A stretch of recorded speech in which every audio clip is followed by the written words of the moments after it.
Hello, everyone, and welcome back for another episode of the Outdoor Adventure Series podcast. This is your host, Howard Fox.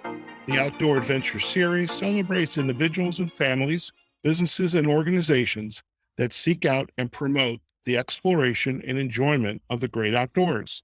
Our guest today is Ethan Gallogly. Ethan is an outdoor enthusiast, hiker, professor, and author of The Trail.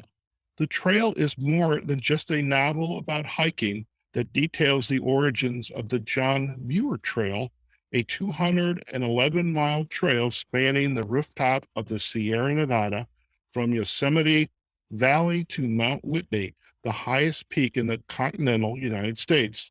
The trail is also an interpretation of the hero's journey, which invites the reader to explore how nature can help us to rediscover what's missing in our lives. Ethan, it is a pleasure to have you join us on the Outdoor Adventure Series podcast. Thank you. Thank you, Howard. I'm very happy to be here. Fantastic. And I in the spirit of full disclosure, I have to share, I have interviewed a lot of authors before on the podcast, whether it's the Outdoor Adventure Series or Success Insight. I don't often get to read the entire book. And I'm often offered a copy of it, whether mostly it's electronic. But I have to say, I could not put The Trail down. And it reminded me of the importance of nature.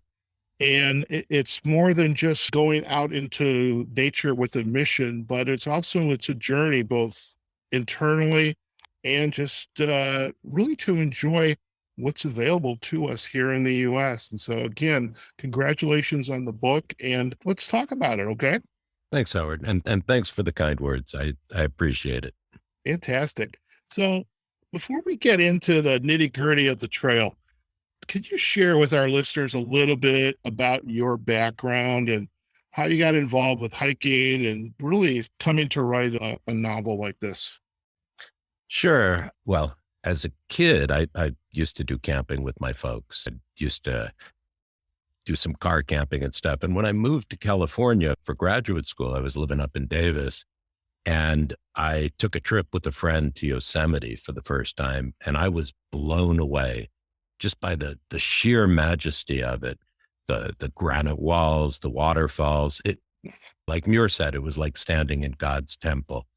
And I saw the half dome, and I thought to myself, gosh, I've got to climb that. I've got to check out the backcountry here. I saw some backpackers, and the next year I went out, I bought myself a backpack. I got an old book, classic, called Backpacking One Step at a Time.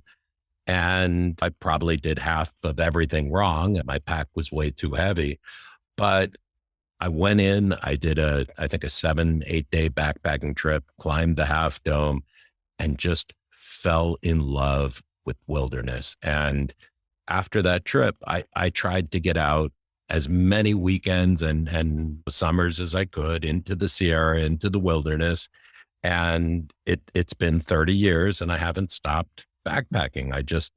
I love it. And I was a backpacking leader for a while for the Sierra Club and the Berkeley Hiking Club. And it's just fantastic. I love it out there in nature. Have you done much camping or hiking? I was just going to share, and I appreciate you asking me this because I usually share in the spirit of full disclosure. I grew up in an urban setting in the Midwest, in the Detroit suburbs, and I lived a lot of my life in Chicago. And my hiking was limited to a couple hours here and there. Now, since I moved to Nevada, I live in southern Nevada now, I have gone car camping, and I know you speak a little bit about that in the book, and I appreciate that you've done some car camping. But I haven't experienced extended outdoor activity. And the one thing that I got from this book is I don't think health-wise, not that I'm in bad health, but I'm not exactly your specimen, okay, of good health. And I kept thinking as I'm reading this book, because you went on a 20-day hike. Well, that's what the book kind of walks us through. It's 28 days. And yeah, 28 days. Yeah, that's exactly how long my first John Muir Trail trip was. Yeah. I would love to just get out like on a day hike or a 2-day hike and just start to build up, because to get away from the trailhead where the cars are parked, where the tents are located, people car camping, and to even walk some miles into the backcountry, I just think that has to be fascinating. Yep. Yep. So there's something. So thanks, Howard. Yeah. I think car camping, you're right. It's a lot of fun, and it's quite nice just to get away and have a barbecue, and in Nevada, particularly sleep under the stars. You guys have amazing stars out there because there aren't so many city lights. Once you get out of, say, a Vegas or something and into, you must be pretty close to Zion. Yes, we I, do. Yes, do have Zion, Death Valley, which is one of the yep. dark sky centers of the universe.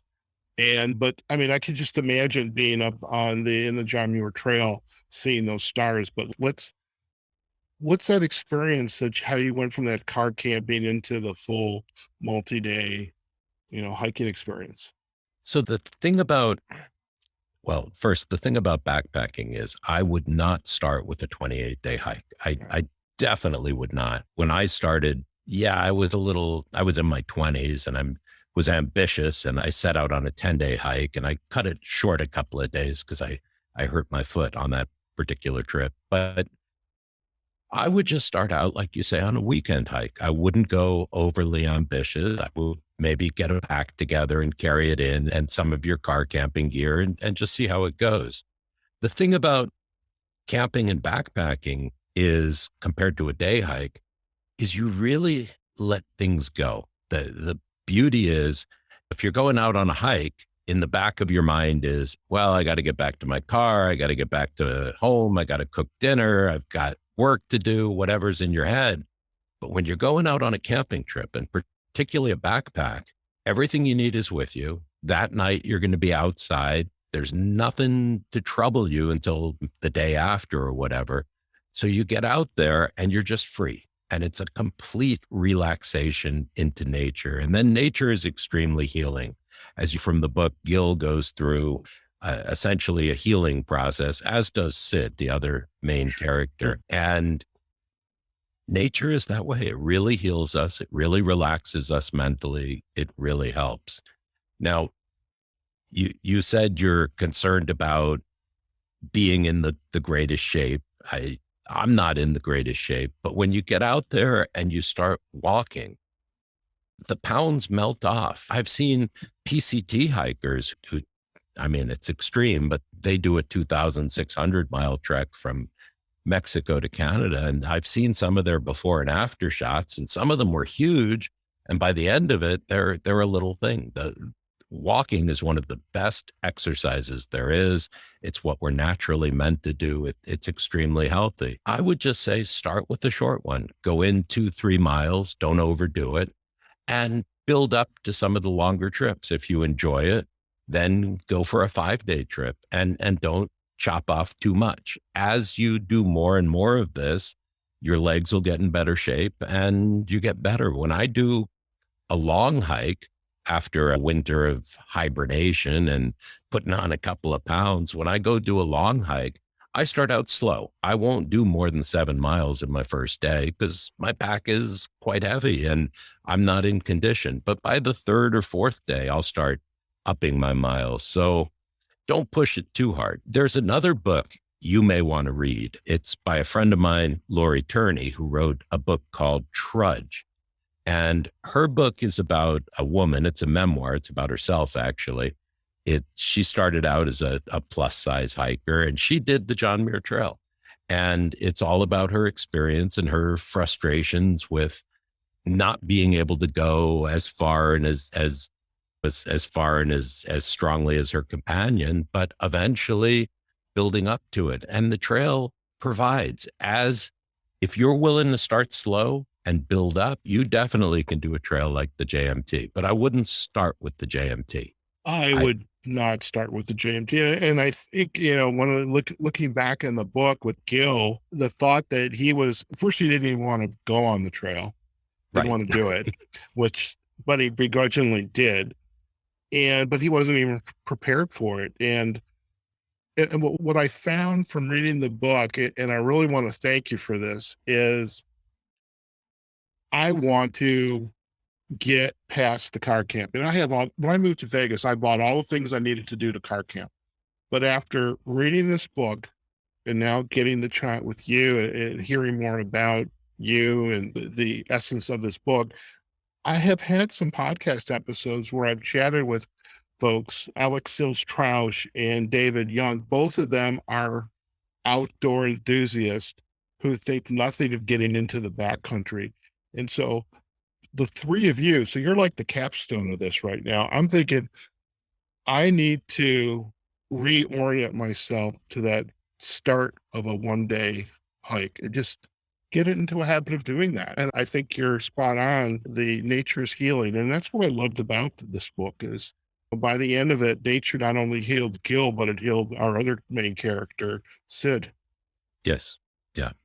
I don't want to give any spoilers, but We yeah, will, no, it's nature is healing. I think just spending a few days, even a night in nature, lets you process things, lets you disconnect from the electronics and the worries of society, and really just be reflective in a natural way that mankind was meant to be.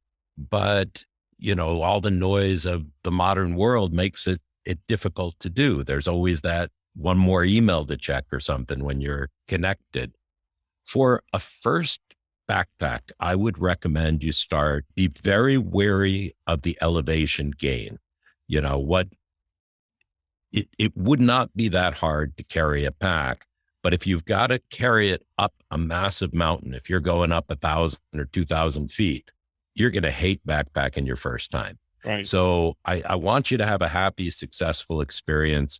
Look at some of the books like Lizzie Wank's book, Sierra North, Sierra South. I think for your area, Sierra South is probably better. And look at the elevation gain going in on some of those overnights, because coming up the east side of the Sierra, you can really hit some steep trail. And I wouldn't want you to do that as a first trip. I'd want you to go in maybe no more than 500 feet, maybe go to Yosemite, check out some of the hikes there. There's a beautiful hike out to May Lake. And if you're a little more ambitious, the Grand Canyon of the Tuolumne River. There's some gorgeous stuff you can do without a lot of elevation gain. And you can really get into it without feeling wiped out. And then after 3 or 4 days, you probably will feel, okay, I can climb that hill. And you've got the other thing too, when you're up there, you're at elevation. So the breathing's a little harder. Sure. So start slow, but I think if you do it, you'll really get into this sport. I just love it, and anyone can do it. Anyone who can put on a pack and carry it can do it. It's not a very limiting sport. I love that. And again, that's what I really loved about this book is my whole mindset now has changed around what I want to do. Because if I'm out here in the age of COVID, you and I were chatting about speaking engagements about your book, and maybe some of what you're doing now is virtual, but the wonderful aspect of where you live, where I live, is that nature is all around us. And even with COVID, we still had the ability to go out with our loved ones, our friends, and enjoy the great outdoors and stay safe. And I appreciated that. Yes, there's been a huge upsurge in interest in natural areas, and a huge upsurge in the number of people going camping. And unfortunately with it, in the number of partiers who trash the wilderness and may have started some of these wildfires. So I hope people listening are responsible. But if you're responsible, it is a very healing, wonderful way to get out and connect with yourself. I appreciate that. And before I want to get into the book, but I have one last question. I mean, we might kind of trek back to it periodically, but you were hiking and camping with the family. And I think that's been a common theme with a lot of our guests on the podcast is they started early. So they had that experience. You continued to explore when you're in college. And I mean, you and I are somewhere in the same age range. And you are continuing to go on these hikes. And is this you? Is it include the family, the wife, the kids, grandkids? How was that? How are they enjoying this as well as in this experience as you were? One wonderful question. Thanks, Howard. I would say, first off, I was not into hiking when I was a kid. If my parents said, let's go for a long walk, I would have been all against it. But then when I was 13, I took a bike trip through Vermont and New Hampshire, and that changed me. That really opened me up to nature and wilderness. With my parents, it was more car camping. And then my first backpacking trip in Yosemite just blew me away. So that's really what got me into it, was that first trip in Yosemite, I think. Although as a kid, I did love camping. You asked about my Oh, kids and family. yeah. Last year, in order to double check the vistas in the book before it went to final press and make sure every scene is authentic, because I really would want someone hiking the trail to be able to read my book, look out over a vista and go, wow, this really is set in on the John Muir Trail. I wanted it to be completely authentic. So I rewalked the trail with my son in 2021 just to double check the vistas and of course take my son out for a wilderness experience. And he loved it. We got him a backpack. He had done some hiking with me as a kid, but we got him a backpack, we got him the gear, and now he just went to college and he's looking into the hiking club at college. And he was outpacing me, of course, but he really opened up in those spaces. So I think kids really like it. My daughter went with me for a 9-day trip a couple of years ago. I think kids just love it. The only thing with kids is, of course, it's a little harder to detach from the electronics for them. And if you have children and you're listening, my best piece of advice would be have them bring a friend. Someone their age going with them makes a huge difference to a kid. That makes it a really fun experience for them. I love that. It's a great piece of advice. How did this book begin to take shape in your head? I mean, and first of all, for our listeners, Ethan mentioned this last year going out with his son to kind of revisit all the stops that corresponded to each chapter. And by the way, each chapter begins with an an illustration that includes the length that they were going to hike that day, the elevation, and when you're going down. There's another word. You're the hiker. What's that word? Descent. Descent. I knew it was in there somewhere. Those illustrations were wonderful. And for our listeners, when you pick up a copy of the book, definitely look at the detail in those illustrations. So whoever your illustrator was, and I know we'll include a backlink in our show notes, he did a wonderful job. And I just want to commend you for that. So Let me jump in right there, okay. Howard. Thanks for that comment. And the person who would really thank you for that is Jeremy Ashcroft of the UK. He's a professional mountain illustrator and cartographer. He's very active in the John Muir Trail groups, which is where I met him. And you're right, he did a fantastic job. And what I wanted with this book was so that a reader who cannot read a topo map or one of these specialty maps for hiking could still visualize the terrain and understand what that day involved. And so he did these beautiful 3D renderings of the terrain day by day so a person can follow along and see them. And I love how they came out. And then he also did these black and white sketches of iconic scenery like the Muir Hut and the Rock Monster. So it's got a very traditional feel, like the old 1800s books, right? You opened up Treasure Island and there was the treasure map. And I just love that feeling. So the kudos to Jeremy Ashcroft. You did a wonderful job. And the cover too. I loved how the cover came out. That was Faith Rum, who was a wilderness and interpretive ranger before she became an artist. And she's a Yosemite artist who did the cover of the book and has a whole series of paintings on her website of the JMT. So I got very fortunate in the people I worked with on this book. Definitely. And again, for our listeners, you do have to check it out. It's pretty special. So without me interrupting you, how did you get from this idea of the JMT to there's a book here I want to write? Sure. That's a great question, Howard. When I was 50, I'd done all this backpacking, but I'd never done the JMT. And I knew of it, but it was a little bigger chunk than I'd ever kind of bit off. So when I was 50, I decided I want to do this hike. And I couldn't find anyone to go with me for a month, but my friend Joey was able to go with me for 2 weeks. My wife, who could only get 2 weeks off, agreed to do kind of a swap. So halfway through, she rode in on horseback and Joey rode out on the horse she rode in on. So halfway through, we swapped, but I stayed out in the wilderness for the full 28 days. And it was amazing. It was transformational. When I got back home, I could not get the trail out of my head.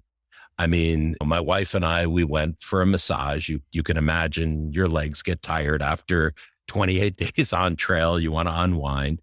And the only thing going through my head was day by day images of that trip. And I wanted to share that experience with people. And I teach at a small college here, and I scheduled a lecture to talk about my experience on the JMT. And as a college professor, of course, I started researching the history. I hadn't known anything about the history really when I'd hiked it, but the history is fascinating. I learned about all the early explorers and the names of the places and all that. And I was looking forward to sharing it, but the lecture got canceled. And that was probably the most fortuitous canceling of a lecture. Somebody else took the time spot, some important guest. And I thought to myself, what am I going to do with all this material? I've got all this interesting history. I've got this experience I want to share. I want other people to understand just how amazing this is. And I thought, I'm going to write a book. I'd already written one book, and I thought this would be a great book, but I can't write a history book, because if I write a history book of the JMT, it's not going to reach many people. So I thought the best way to do this is write a novel, incorporate my experiences, my personal day by day, the people I've met, the things I've seen, but turn it into a novel and incorporate the elements of history into the book. And so that was the birth of the book. That I just couldn't get the trail out of my head. And I really wanted to share the experience and what I'd learned about the history. Yeah, and I love the interspersing of the journey that the hero, the guide are going on, and then the bringing in the elements of how the peaks were named, who was the first to begin the exploration, how they persevered. In a lot of cases, they had to persevere. Some had to turn back, and next year they started again. The creation of the naming of the mountains and the lakes, and I thought it was interesting. The mountains are named after guys, and the lakes are named after women. I think I've got that right. Almost all of them. Almost yes, all. It's an old tradition, and there are some exceptions. It's kind of nice to see now, but that's the old tradition. And I also appreciated how politics often reared its ugly head, even as these, explorations and these accomplishments are being recorded. The history goes the victor, or there's whatever that old adage is. I mean, somebody gets the name, and it was just phenomenal. And how did the decision to come up with the hero's journey? So you had Gil, who is the hero in a sense, is struggling with something, needs to go on a journey. I call him the proagonist. Proagonist. And by the way, I think I shared before we actually started the podcast. Yeah, I struggled with Gil. Okay. I don't know if he and I would be friends, but I liked Sid. Sid was the guide, so to speak. And I liked him. He would have been fun because I loved his stories, because he was always telling these great stories. And so how did you come up with this style of novel where you're interspersing this journey of these two individuals with the history? How did that story actually come up? Well, you're right about Gil. Gil is quite brash. He's sort of an unhero. He doesn't want to go. He's just living a kind of hedonistic, wasted time in LA lifestyle. And I wanted a character like that who was not completely likable at the beginning and who really undergoes a transformation through nature, because by making Gil perhaps a little more extreme than most people would be, I think it really shows the change of nature and the change of being with an older partner too. I think there's a lot to be learned from mentorship, from being with a Sid, from somebody who is patient and takes the time to go with you. I think you benefit a lot from that kind of relationship. And so for me, it was kind of natural to picture this younger guy. I guess as a college professor, I have a lot of students like that who I watch grow up over the course of a year. And I think it was very natural for me to put them together as a story. And of course, Sid, being himself a college professor, and he's a Berkeley philosophy professor, so I'm able to bring in a bunch of philosophy and quotations and stuff through that.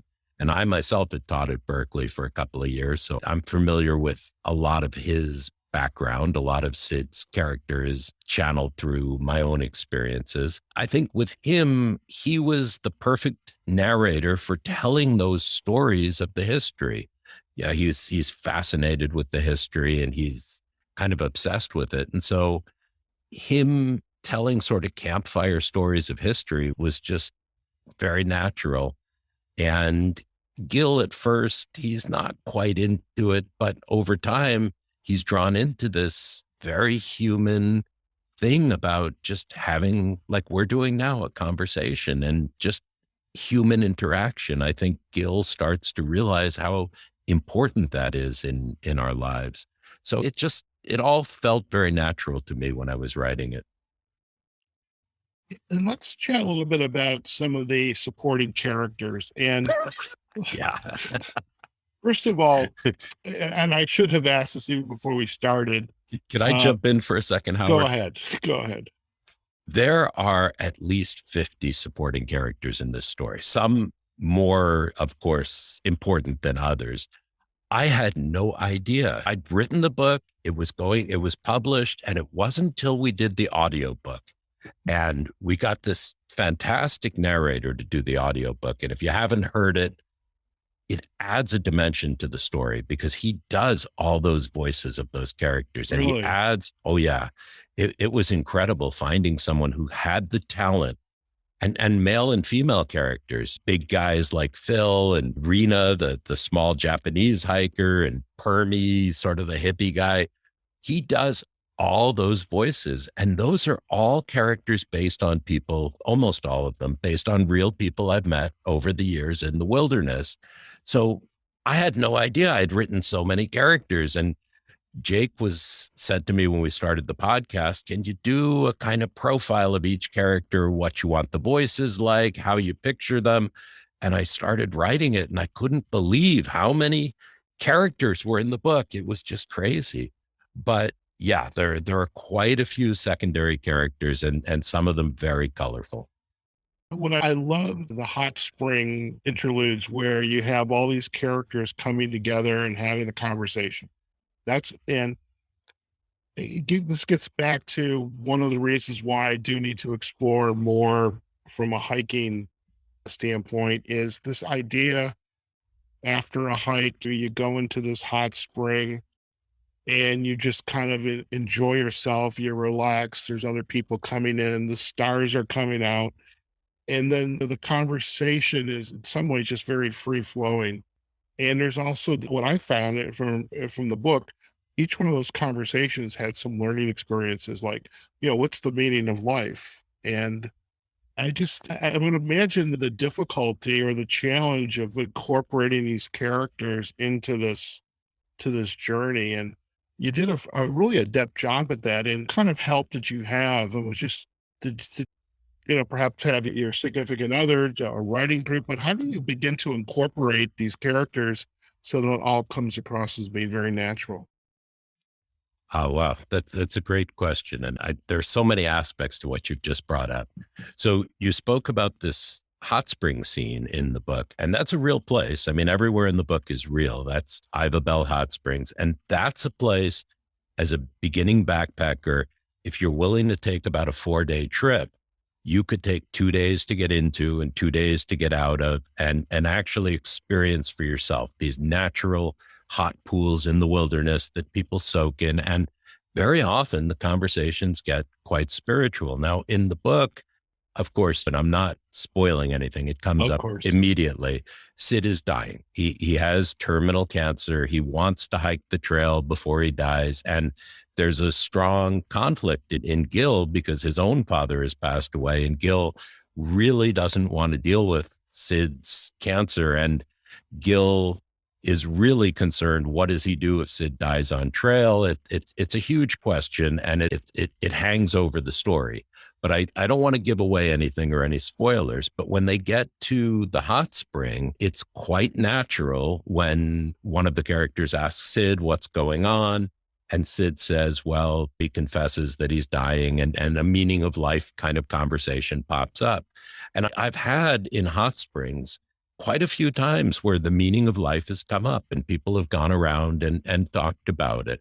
So that conversation is drawn from a number of things. It's drawn from my own sort of philosophical readings. I've done a lot of philosophical reading, and it's drawn from conversations I've had with other people and characters and people that I've met. That particular scene is actually one that I overwrote. What happened was that scene was probably 4 times longer than what you see in the book. It just went on and on with each person's perspective and all their theories about life and so forth. And when my editors got a hold of that, they said, look, this scene is way too long. You go on way too much about this and that. And I edited it and I showed it to them, and they said, nope, still too long. I think that scene went through about 4 editations before the editors said, well, it's still longish, but it works. And the dialogue, what I've learned about dialogue through editors and different writers and readers is if you're writing dialogue, the best thing to do is read it out loud. And when I started doing that and I could hear the voices of the people, that's when you start to tweak it into the voices, into the character of each of those secondary folks. And it really comes alive. So yeah, it seems very natural, but that was days and days of work to get that conversation, all the threads and everything to integrate in a way that people, when I had my readers looking at it, that they said, yeah, this works. And I've still had a couple of readers who did not like that particular scene, who felt, oh, I want more adventure. I want more about the trip. I want less about philosophy and less about life. But for me, I think what is it about backpacking that's so special is that spiritual transformation, that sense of wilderness changing you, and that it really is a time for reflection. One of the word plays I like to do is that recreation is recreation, right? So for me, I think those philosophical moments, those time out moments, the other one that you might be thinking about is where Sid and Gil are trapped in the tent in the rain. And that was an interesting scene that almost wrote itself. I didn't know what was going to happen in that scene, and I just started typing, and it all came out.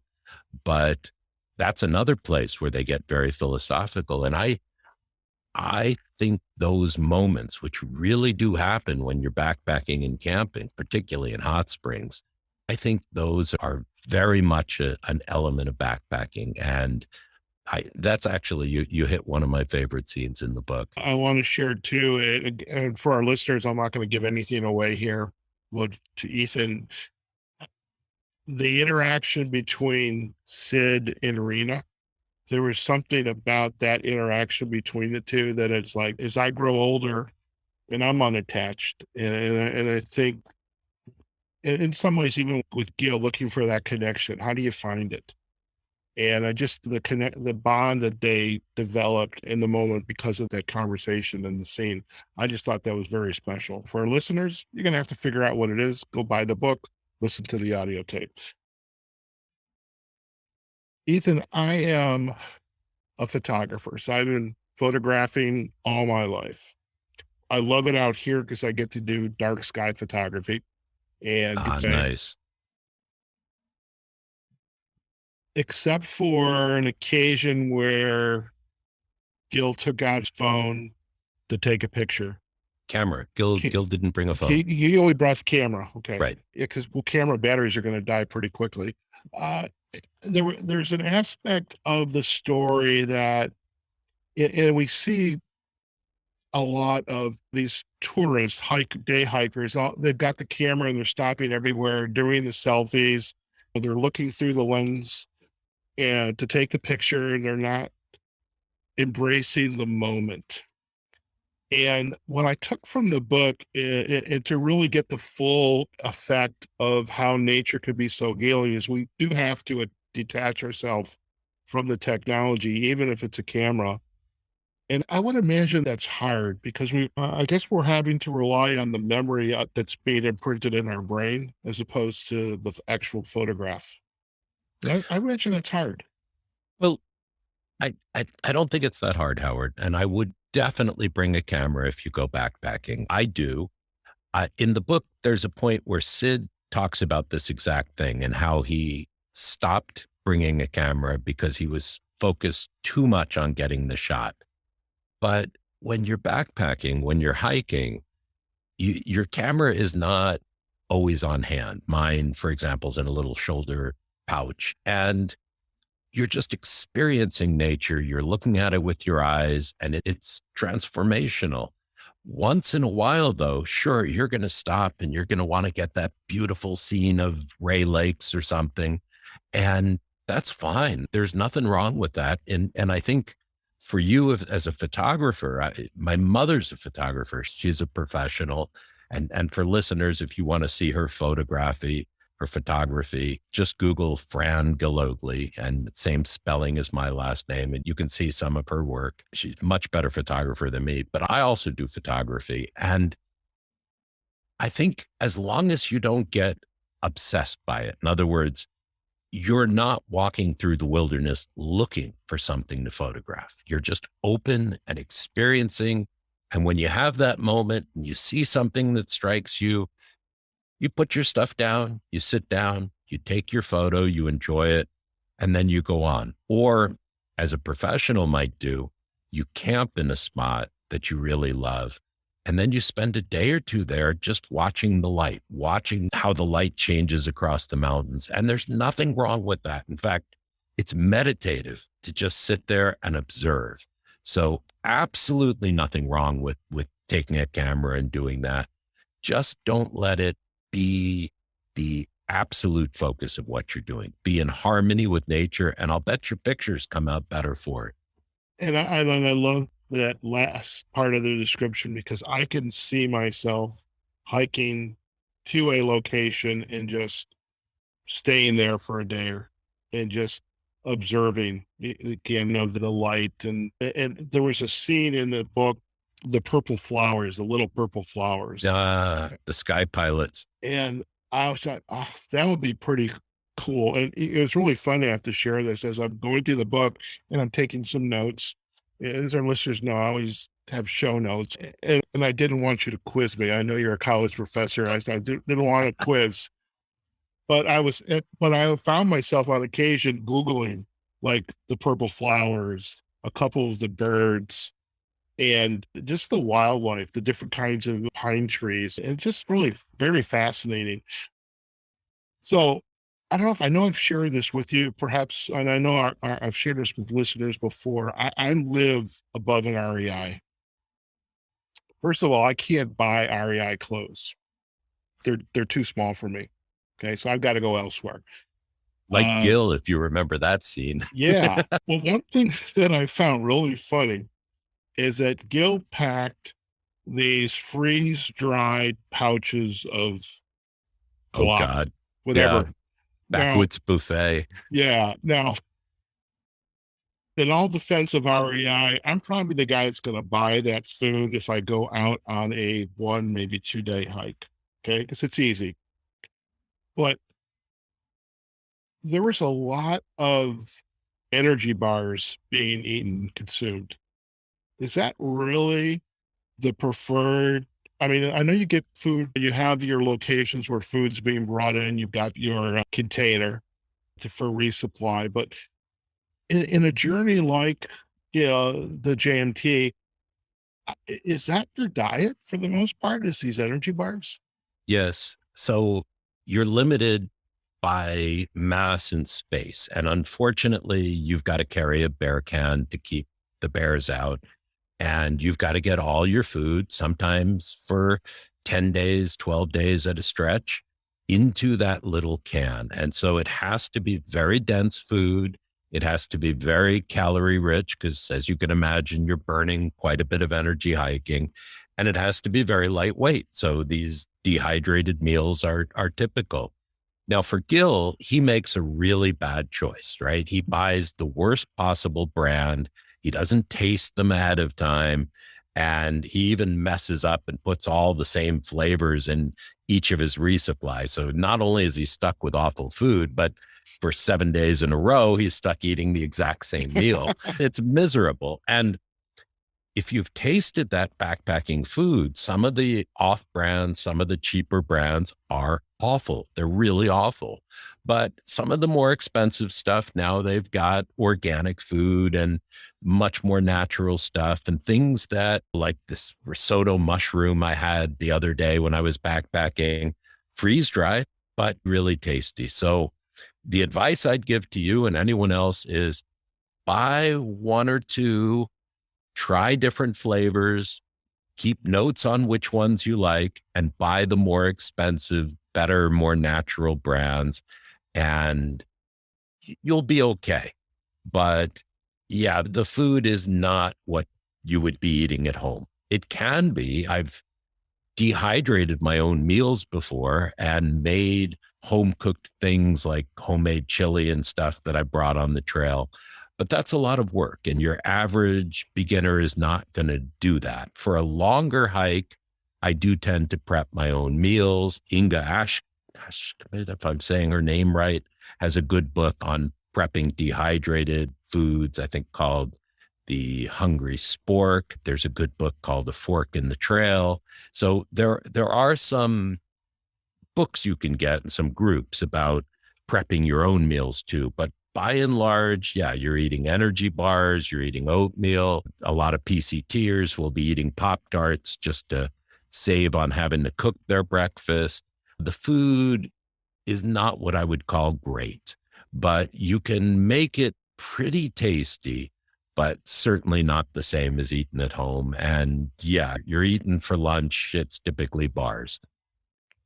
Now, what I did love too, and this is where Permy, his character was really fascinating because he was very interested in, the food and sustainability, but the onions, and Yes. then the folks that were doing the fishing and it shared it was Trout, with you. yep. And I think, I mean, I could imagine it must have been so good eating that. It would have been great on a fire, but I know you can't have it in the JMT because of There potential are issues. places along the JMT, if depending on the season, you can have a fire if you're at a lower altitude and so forth. But most of the JMT is above 10,000 feet, and Right. most of the JMT is fire restricted. Okay. But you can cook trout in your camping stove. There are ways to do that. And the trout out there is fantastic. If you're going to go out into the Sierra, bring a fishing pole. You need a license, but definitely they're easy to catch, particularly in the rivers.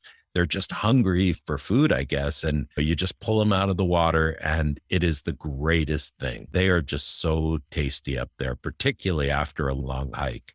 So yeah, trout is a wonderful thing. And Permy's a hilarious character, young wilderness hippie, learning foraging out there. And so when Gil meets him, he's picking these wild onions, and Yeah, I mean, if you know your plants, there are a lot of things.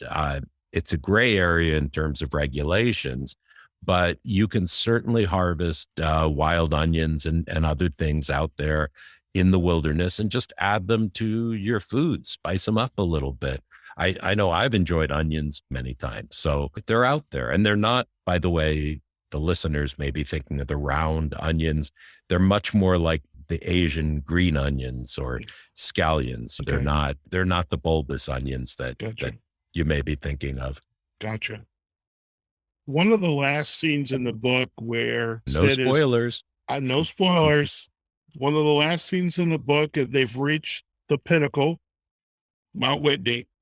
And I think there's something about the end of the trail and just sitting there observing it. And what was it like for you when you first reached the top? And there in front of you is this, I mean, you're on the largest peak in continental North America, in the US. What was it like for you being up there? Well, on the JMT, it wasn't my first summit of Whitney. I'd been up Whitney twice before, but it was a whole different thing emotionally on the JMT because I had just walked there from Yosemite. And for those who don't know, it's about a 211-mile walk from Yosemite over 7 major passes, all at about a third of it above 10,000 feet. So it's quite the trek, quite the journey. And I got there, and when I reached Whitney and I saw the sign for the end of the JMT, I cried. I was so emotional having walked all that way to the summit of Whitney and having climbed up there. It was a very emotional moment for me. And then, yeah, looking back on everything, yeah, my wife was with me. And when she reached the summit, we sat and looked back, and you could just see peak after peak rolling in the distance. But that initial, I've just walked the JMT, was just a really emotional moment. That's fantastic. And the first time I ventured out to Mojave National Preserve, I mean, except for a couple bumps, it's it's hot, but it's hikeable.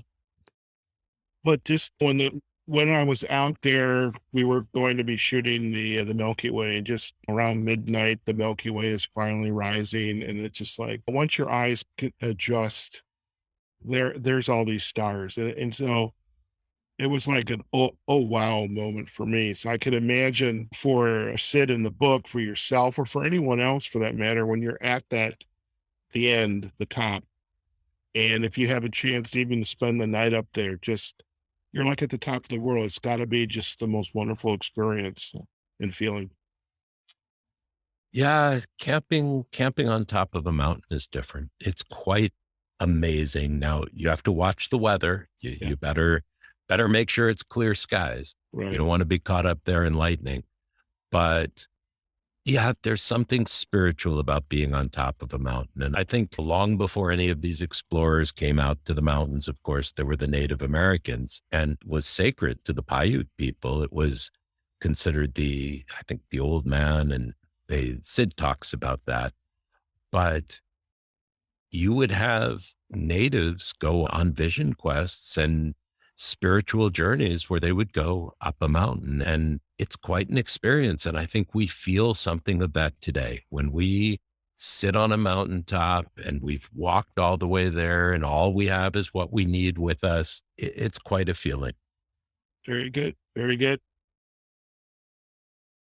Now that you obviously are an accomplished novelist, an award-winning novelist for that matter, you've been included in Kirkus Review's Best Books of 2021, recommended by the Midwest Book Review, and the proverbial, you've made it when you're a 5-star review from Reader's Views. What are your other readers, besides myself, because I'm a fan, I had a wonderful time with the book. What are the other readers saying about their experience of joining you on this journey via the book? Thanks. That's a great question. I think if you want to read, you can go to, I think Amazon has the most reviews, and you can read through what people are saying. I've been blown away by some of the things people wrote. One review I think really struck me was like being there is what they wrote, and how they were no longer able, they're basically physically unable to get out into the mountains, but they had done hiking when they were younger. And they just described how the book brought them back to those scenes. And I think the thing that surprised me most was particularly Kirkus, but how many people praised my descriptions, the descriptions of nature. And for me as a writer, that's what I struggled with most. It was, okay, I'm standing in this spot.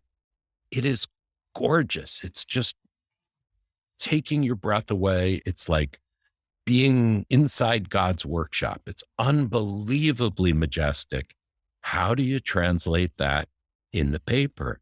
And I struggled with that. I read as much John Muir as I could because he was probably the best at doing that of anyone. And I did my best to convey it. And apparently I did okay. The reviewers and everyone seemed to like it. But for me, I feel like I only captured a sliver of what it feels like to be standing in these places. So, I mean, I'm glad I was able to convey that, but the reviewers really seemed to like it. But I've got to tell you, you and your listeners, if you can, have got to get out to these places and stand there yourself. It's spiritual. It's unbelievable, the sense of being in some of these places. Amen to that. Before we head out, Ethan, and this is kind of a gotcha question, and you're a college professor, so you're probably used to these gotcha questions. It's not too bad. We have a segment we often insert in our shows called Insight to Go. And we ask our guests to share a quote, an article, a book, or an insight, philosophical insight that advances the awareness of our listeners to get out and do something. And you're kind of alluding to a lot of this during our conversation today, but if you had to leave just one final insight to our listeners about your journey as a professional, a hiker, an outdoor enthusiast, now as an accomplished award-winning author, what kind of insight would you leave for them? Well, I think the most important thing I can say is there's a quote that I like. It says, "No goal but the path," meaning be present in the moment. It's okay to have plans for the future. It's okay to look back and learn from the past. But I would say most of your life should be focused in the present moment, in making the most of where you are now and what you are doing, and not lost in some dream about, oh, 5 years from now, I'll do this. Do as much as you can right now. When you're hiking, don't be thinking about where's my next photo going to be. Enjoy where you are and what's around you. And if you're aware and open to the present, you're going to be as happy as you can be in life. I'm not saying don't have goals or plans for the future, but spend as much of your time as you can in the present moment. Thank you for that. Thank you for that. Ethan, before we head out, if our listeners would like to learn more about you and your work, where are the best places for them to go? Sure. Thanks, Howard. So the book is available, of course, on Amazon. Just type in The Trail, or on Audible. I think the audiobook is fantastic. If you don't want to buy it on Amazon, you can get it in most local bookstores. And if you go to my website, ethangallogly.com, you'll find links to me and my history. And I think you can also find the book at thetrailnovel.com, and links to some of the other places where you could pick up a copy. So lots and lots of resources out there for finding the book or finding out about me. And you're going to post the spelling of my name on your... We will have everything up on our show notes, including your website, the We'll have links to the books on Amazon and the Audible, as well as the trailnovel.com. So trust me, our listeners are going to be able to find this Perfect. book or listen to the Audible. Ethan, it's been a pleasure. I'm so glad we had a conversation and you were interested in joining me on the Outdoor Adventure Series podcast. And for what it's worth, we're now almost going over a full hour. I think I said it was going to be about a 30-minute podcast, but it is what it is. I'm not going to I, rush. I enjoyed every minute of it, Howard. It's fascinating. And I look forward to hearing about your first backpacking adventure. Well, I trust me, that's on my mind now. I have all my car camping equipment in my car. Now it's like, okay, I'm going to have a little bit of a shift. And because I think, well, heaven knows I need to lose a little bit out of the midsection, but just the idea of just getting out there for a day, 2 days, and just being alone in nature. And I'm all about the stars. Now, I didn't mention, I think a 2-day hike, I could probably take some coffee with me and my little AeroPress because Oh, sure. I have to have my morning coffee, and sunrises are very important to me. But I want to thank you. I mean, it definitely, the book, The Trail, opened up my eyes and really got me thinking, I want to do some of this. I want to see some of these places. And I really appreciate how you constructed the book and were able to share that. And it made a difference for me. It's been a great journey these past week or so of getting through the book. And I'm sure our listeners are going to want to do the same. So thank you again for joining us today. Thank you. I really appreciate it. Fantastic. Well, stay on the line. We're going to do a quick close and you and I can do a final chat. Sure.